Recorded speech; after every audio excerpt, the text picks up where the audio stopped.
many times have you heard somebody say,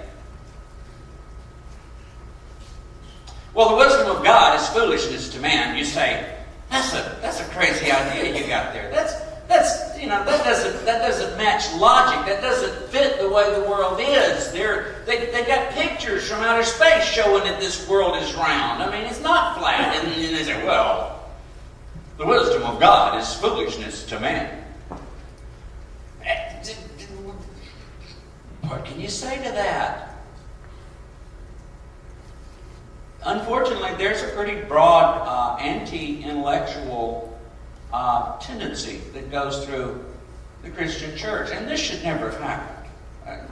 The truth is that God is a God of wisdom. And the church, historically speaking, except for some dark times in its history, has been a pillar of education and a pillar of learning and a pillar of science. All of the great discoveries have been made by men of faith and women of faith. If we deny intelligence because it's less than God's intelligence, then we are denying the gift of God. The point is not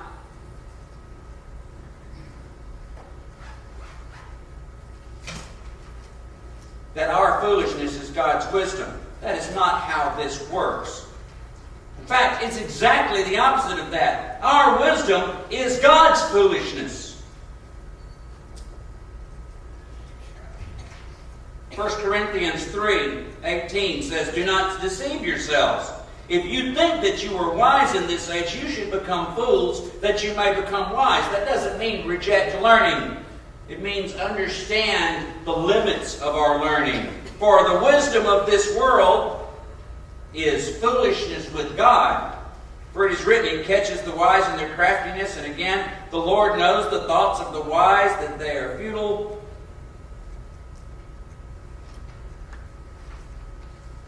When I was a child, when I was in school, I had an easy time in school. I'll be honest with you. After a while, I sort of got the knack of it. Particularly because my brain works well with words. Maybe you don't agree, but nevertheless, the teachers kind of thought so at the time. I'm pretty good at verbal skills, and my math skills were not too bad either. And if you have verbal skills and math skills, then and a little bit of memory skills, then you can do very well in most public schools these days. And so here I was, clicking along, making my A's and B's, and it just wasn't happy.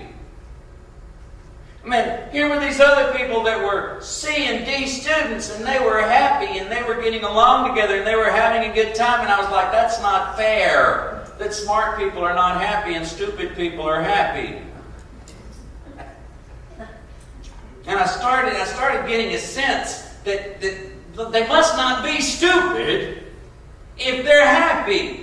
They must not be stupid if they know how to get along with each other and how to get along with other people. They must be pretty smart. If somebody like that can get someone like that to go out on a date, then he must be brilliant.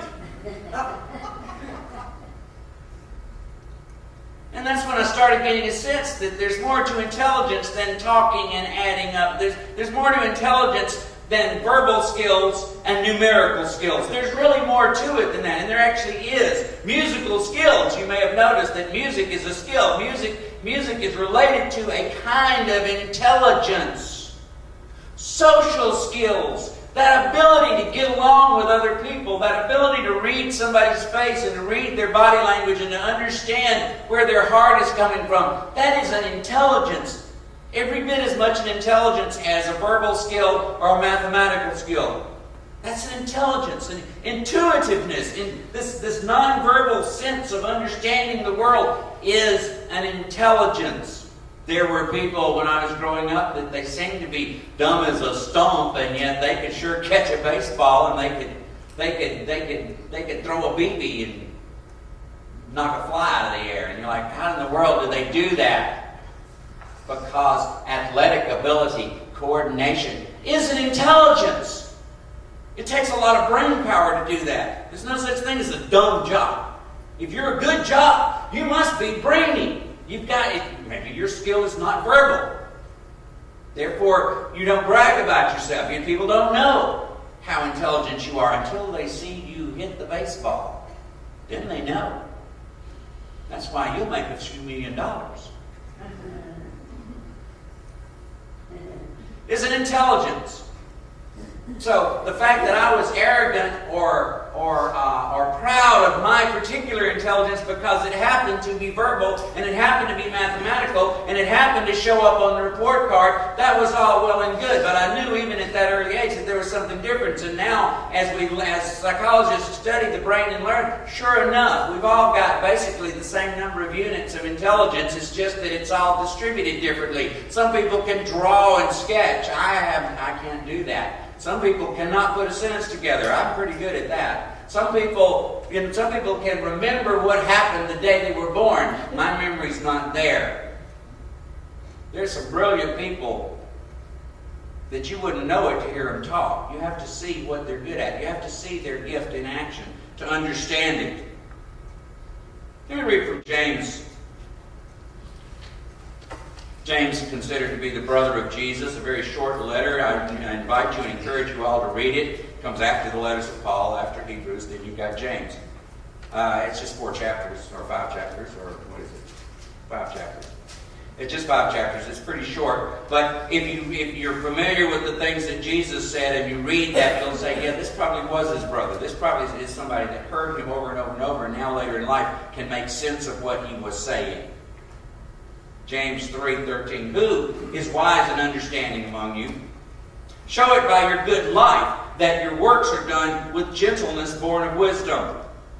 But if you have bitter envy and selfish ambition in your hearts, do not be boastful and false to the truth.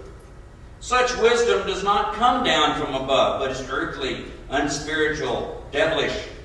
For where there is envy and selfish ambition, there will also be disorder and wickedness of every kind.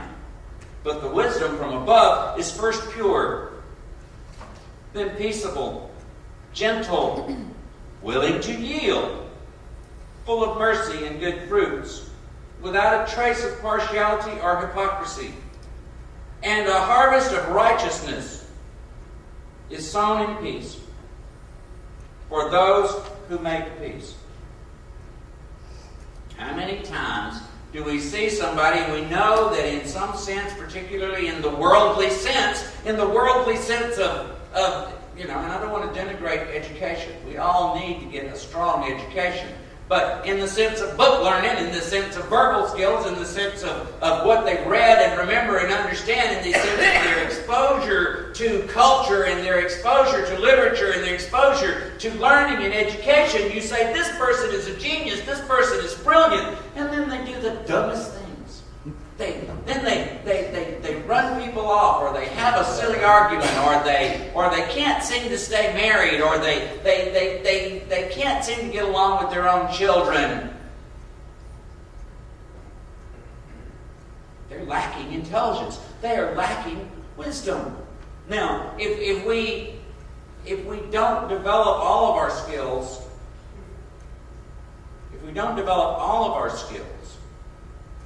then we're being foolish. We're not being wise. And we understand that we're all going to have differing abilities. If I want to negotiate a contract, I'm not going to go do that. I'm going to send someone else to do that. Their skills at that are better than mine. They have better social skills. They have better give and take skills. They understand that whole thing better. If I'm going to fix the roof, I'm going to get somebody smarter than I am to fix the roof. They understand these things. They have that spatial intelligence. They have that structural intelligence. I don't have that. I don't fix my own car.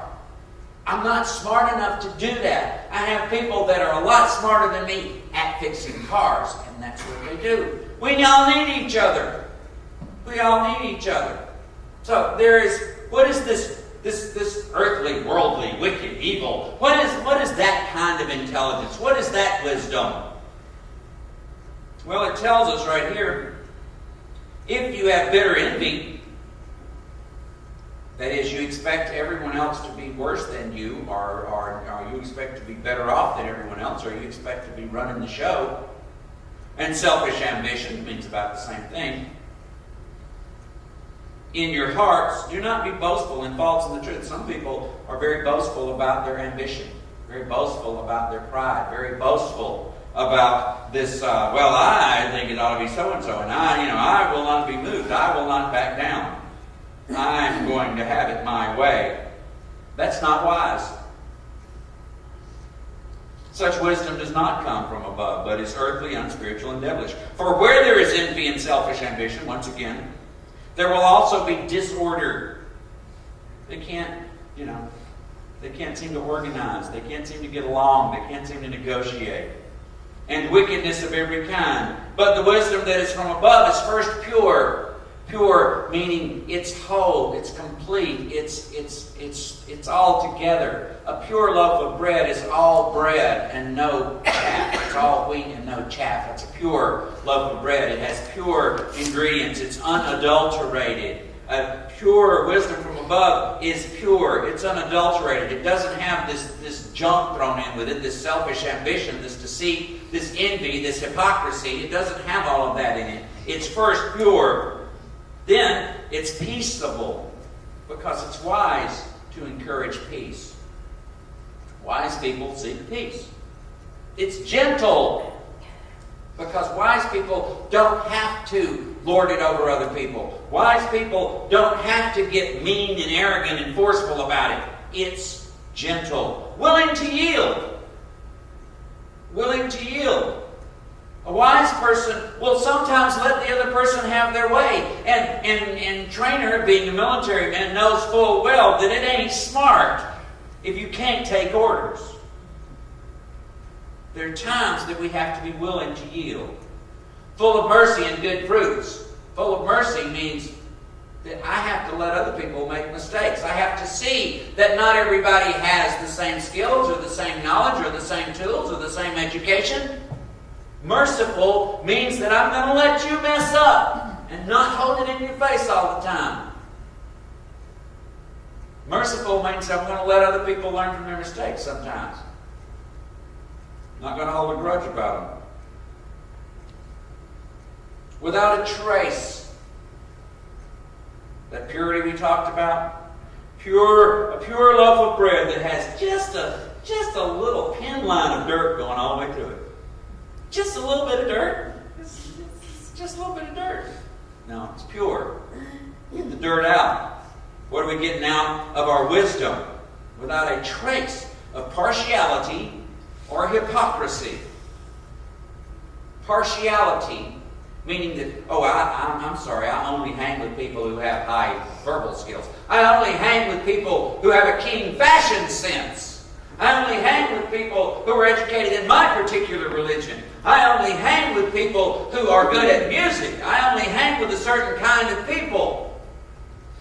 That's partiality. Hypocrisy is saying, well, I'm smarter than you because I can talk for 15 minutes on nothing and you can't. That's hypocrisy because I know better. Who is wise and understanding among you? Show it by your good life and your good works, done with gentleness, born of wisdom. And we pray for this wisdom that comes from above. Paul had at the end of his first letter to Timothy, had some great advice. Said, Timothy, guard what has been entrusted to you. Avoid profane chatter and contradictions of what is falsely called knowledge. By professing it, some have missed the mark as regards to the faith. Profane chatter and contradictions of what is falsely called knowledge. How many times do we argue just because it's fun to argue, or just because we think we're particularly good at the argument, just because we think we've got the upper hand? To the Corinthians, Paul wrote, my speech and my proclamation were not with plausible words of wisdom, but with a demonstration of spirit and power, so that your faith might not rest on human wisdom, but on the power of God. It sounds to me like human wisdom back then was considered about the same as it is now. It was thought to be verbal and mathematical, and that's about it. A few other measurable skills, and that's about it. So Paul set all of that aside and said, I'm not going to prove to you by chattering, by all these profane repetitions and contradictions. I'm not going to argue with you. He did enjoy a good debate. But when he came to the Corinthians, he got gentle. He got humble. He displayed it with the Spirit. He displayed it with the way he behaved. Yet among the mature, we do speak wisdom, though it's not the wisdom of this age or the rulers of this age who are doomed to perish. But we speak of God's wisdom, secret and hidden, which God decreed before the ages of our glory. None of the rulers of this age understood this, for if they had, they would not have crucified the Lord of glory. But as it is written, what no eye has seen, nor ear has heard, nor human heart has conceived, what God has prepared for those who love Him. There are things about wisdom, you know this as well as I do, that can't be put into words, that can't be said. And we can't say, well, if you can't explain yourself, if you can't make someone else understand it, or if you can't come up with an explanation that I can't strike down, then that's some lack of intelligence. Jesus said, the one who Christ says, brother, you fool, is in danger of seeing the fires of hell. As Christians, we all need each other. I really do need mechanics. God help me if I tell them, if I pretend that somehow my intelligence is more important than theirs, because if I do that, I'm going to be walking home.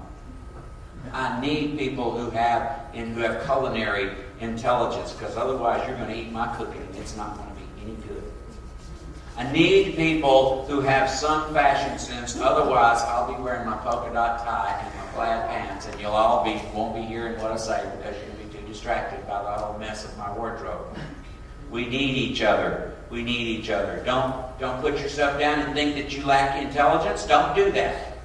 Because I'll guarantee you, you have an intelligence that I don't have and that no one else in this room has. You are the smartest person in the room in some field. We might not have found it yet or seen it yet, or we might not have had a need for it yet. But hang in there. You're the smartest person in the room in some way. But stay humble. Because in other ways, everyone in the room is smarter than I am. Everyone in the room knows more. Let's learn to accept each other, and let's ask God and pray to God for the wisdom that comes from above. Amen.